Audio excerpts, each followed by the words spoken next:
கட்சி ஆரம்பிச்ச அண்ணாவை மறந்தது, கட்சி ஆரம்பிச்ச எம்ஜிஆர் அவர்களை மறந்தது, கட்சியை வளர்த்த ஜெயலலிதா மேடம் அவங்களை மறந்தது. இவங்க எல்லாரும் சொன்ன விஷயங்கள், பேசின விஷயங்கள், எதையெல்லாம் ஃபாலோ பண்ணணும்னு சொன்ன விஷயங்கள் எல்லாத்தையும் மறந்தது. இவங்களுக்கு நமக்கு அனுபவம் இல்லையா? நமக்கு அனுபவம் இல்லதான். கொள்ளை அடிக்கிறதுலாம் எங்களுக்கு அனுபவம் இல்லதான். அதெல்லாம் எங்களுக்கு சுட்டு போட்டால வராது. இந்த கொள்கையை பேருக்கு மட்டும் வச்சுக்கிட்டு நேரடியா சரண்டர் ஆகிறது, மறைமுகமா சரண்டர் ஆகிறது, இந்த மாதிரி அனுபவம் நமக்கு இல்லதான். நான் சொல்லக்கூடாது, திருப்பி கேட்கறதுனால சொல்றேன். ஒரு பிரச்சனை நடந்தது, 72 நாட்கள் வீட்டு விட்டே வரல.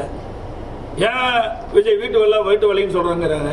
ஒரு தலைவரானா கேட்கத்தான் செய்வாங்க, அது பதில் சொல்லி தான் ஆகணும். நீங்க எத்தனை கேள்வி கேட்குறீங்க? திருப்பி நான் பதில் சொல்ல கூட திருப்பி கேட்குறீங்களா?